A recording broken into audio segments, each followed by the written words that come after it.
What's up, Internet? Current 1776 here with another BattlBox video for you. I got mission 114 right here. Let's take a look at what's inside. Okay. This right here. Mission brief. Check out your mission brief right there. Get the glare off of it. And a little write-up from yours truly right here. And we're going to jump in to the basic box. First of which, we got these guys right here.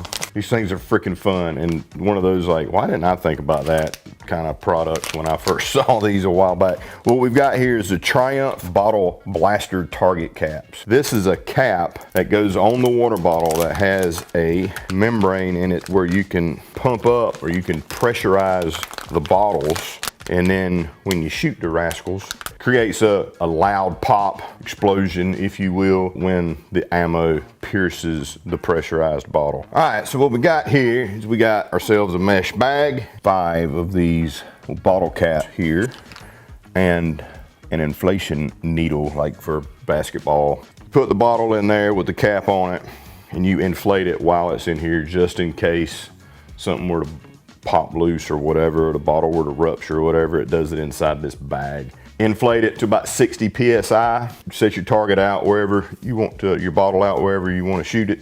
You want to be at least 20 feet away when you shoot these things. It goes boom when you shoot it. Kind of gives you a little bit of a report when you shoot it, and signifies that you have hit your target versus shooting paper and having to walk down there and look at it or whatever. Eyelet here is so that you can tie the cap to the log or to a tree or to a branch or something like that. We got something else to go with it. The stick and shoot targets, also from Triumph, will work great with slingshots. So these right here are like a bleeder type target. See, 1, 2, 3, 4, 5, 6 of them. Got that high quality 3M tape on the back. So you peel the tape off, you stick this to your target. Stick them to whatever they'll stick to, and you can shoot at them. And they bleed. It's like got a gel, colored gel type stuff in there. Some people call those splatter targets. I call them bleed targets because bleed sounds more fun. The third item in the basic box is from Griffin Pocket Tool. It's the stainless steel mini. This thing right here has saved my butt numerous times over the years. It has on the back here, it says, think outside the toolbox.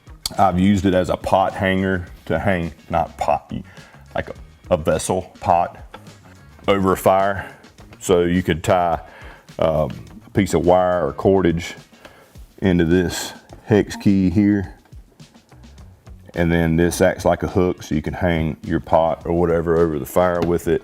Bottle opener, obviously all these things have bottle opener capabilities. Got a pocket clip, which is this piece here. So some people hang their keys here, and then they put this over their edge of their pocket, either inside or outside of their pocket, and it acts like a pocket clip. Flathead screwdriver, obviously a pry tool, a scoring tool. You can use this to score things with. You got a quarter, a 5/16 and 11/32 wrench. I've seen guys use these as a trap trigger. So making a trap, they can use this to make the trigger. A bow drill bearing. You can actually use this area right here as a bearing, so you can hold this in your hand, put that over top for your bow drill bearing. You can use this as a line tensioner, so you can run the line through here, and then when you want to tighten it, you can wrap it and then hook it on here as a line tensioner, or as a knot substitute, so you can tie off right here, do a loop in the line like you're going to do a trucker's hitch, pull it to, hook it on like that. Just all sorts of different uses. That is your third item in the basic box, the Griffin Pocket Tool. All right, so lastly in the basic box, we got a member recommended item, a grappling hook. This one is from CountyCom. So you got this tube, if you will. You screw the old cap off, and then you got your 3 spikes here. So screw this back on. 3 angular insert areas here, so you can screw in your spikes. And there is your grappling hook. What would I need a grappling hook for? Clearly you can't climb with this, and you shouldn't climb with this. This isn't for you to go out and be Batman. The way this actual model came about was there was an EOD tech. He requested a small portable grappling hook that he could use to snag trip wires, that he could use to snag like command detonation wires and things like that to safely do his job. So think, for instance, you know, a way you can throw this out onto the ground and drag it across and it can snag those types of things to help him identify, disable, etc., etc., etc. when it comes to explosives. The many times I've been deer hunting up in an elevated tree stand, a position where I dropped something out of my tree stand, a hat, gloves, face mask, a call, dropped this down with a paracord and snagged it and pulled it back up instead of having to get down, potentially ruin my hunt, and get the item that I dropped. So for retrieving items from elevated positions, this will be great to use as. I actually used one of these to help me tame the way a limb was going to fall that was breaking, and I had to cut it, threw it up there, snagged on really good, and was able to have a friend put tension on it while I cut it so that it could be pulled away from the tree versus falling where we didn't want it to fall. Fishing on a pier, like say at the beach or whatever, you're out on a pier and you catch a pretty large fish, and instead of having to walk that, if you're towards the end of the pier and having to work that fish all the way down to the beach, get down to the beach, pull the fish up on the beach side, you could lower this down or have a friend lower this down when you get the fish below you at the pier and help snag the fish and pull the fish up. That's a really cool little kit right there. Built really well. The machining is really nice on it.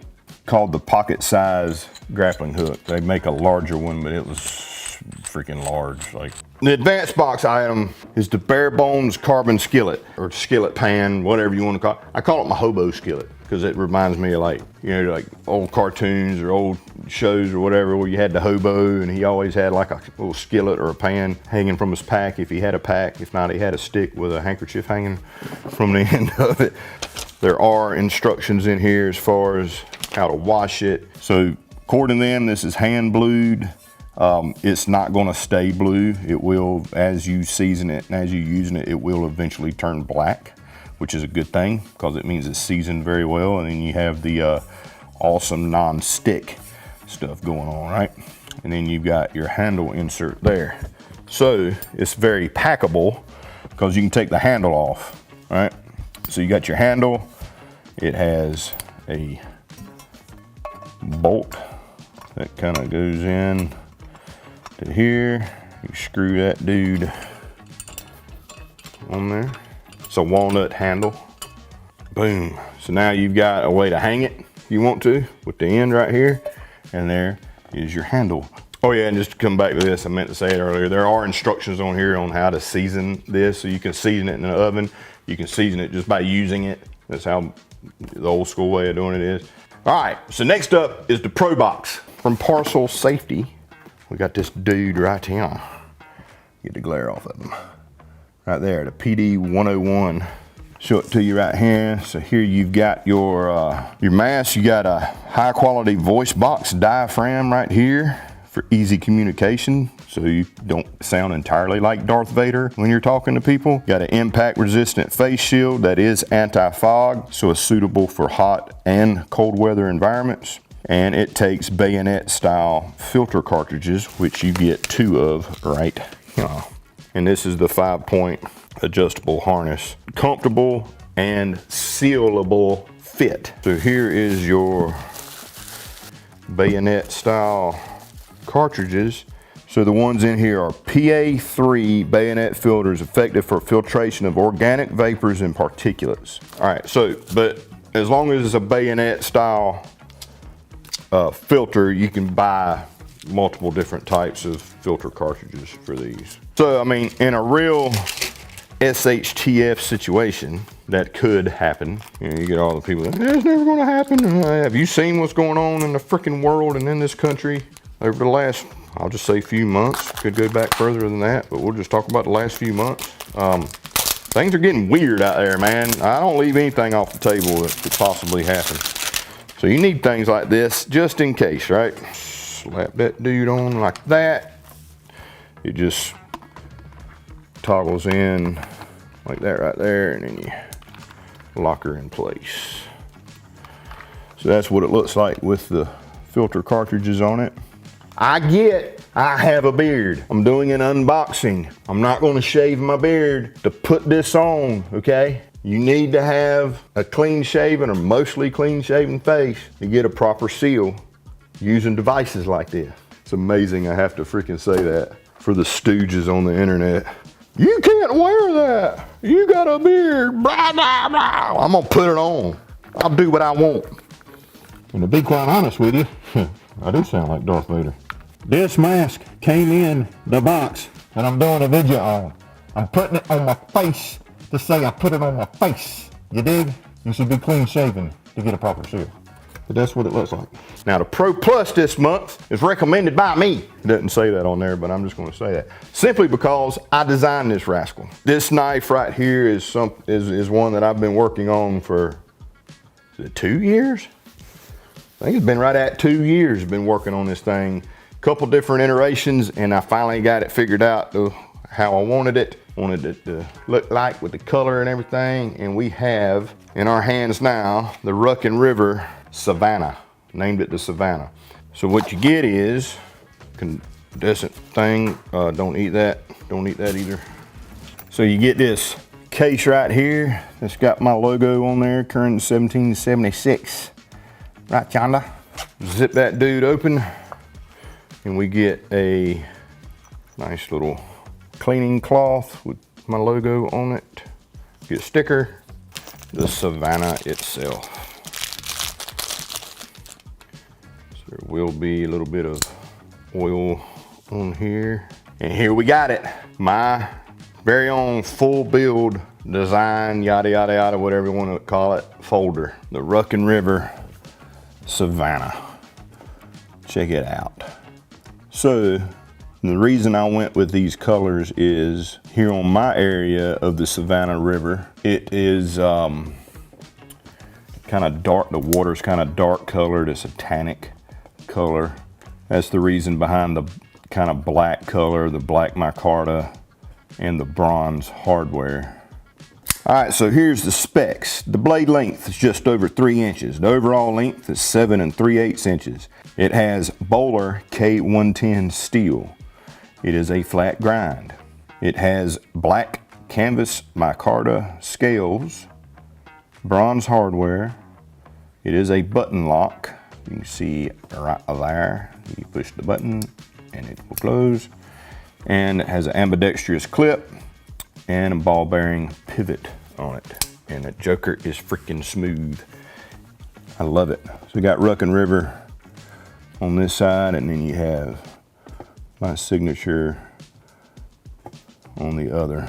So I don't know, man, it's borderline a Sunday go to meeting knife. Like I said, like, you know, this is something that you'd wear when you're dressed up nice and you're going out on the town with your lady friend and you know, you got a tux on, or, you know, you want to look smooth and sleek. But at the same time, I wanted this thing to be an everyday use, man. I want you to patina this rascal. I want you to get to where this thing is worn and just looking rough, you know. So you got your flip here, obviously. You can flip it open that way.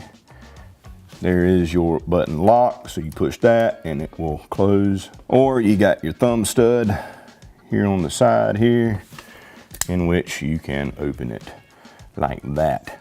So again, ambidextrous clips. You can take this clip, you can flip it over and put it on this side over here. Just got to remove that little spacer right there. I even went so far as putting a little spacer right there, so this is nice and level and flat right here versus it just being an indentation there. So took some time on this, man, and tried to hit all the little marks that I thought needed to be hit, because sometimes you'll get scales that have ambidextrous clip and there's an indentation there, which to most and to me has never really been a big deal, but it's like, I wonder what it'd be like if we put a spacer right there so it's still flat. So it worked out great. I think it turned out great. It's a freaking sexy knife. It's mega sharp, and I'm kind of proud of it. Yeehaw. I really like the bronze with the black, and it really reminds me of the Savannah River. Thus the name Savannah. And it's really neat to see like concept, a couple different iterations to finished product, so pretty stoked about it. Hope you guys enjoy that and hope it becomes one of your EDCs. And I would really like to see it like a year or so after EDCing it every day to see how freaking awesome it works. So 2 years of work is finally in the hand. So as always, I appreciate you guys watching. If you'd like to find out more about BattlBox, you can go to battlebox.com, BATTLBOX.com. Go to the What's in the Box page, tab at the top, and you can see every single video from Mission 1 until today. Now also this month, you may or may not receive a golden ticket in this box. If you receive a golden ticket, there'll be a code on the back. You need to follow the directions. And perhaps I'll see you at Battle Games this year. It's gonna be awesome. You could win 25 grand and get a whole bunch of cool gear and meet a whole lot of cool people and hang out and have a great time and lots of good food and drink. Yeehaw. Love you, mean it. See you next month with Mission 115.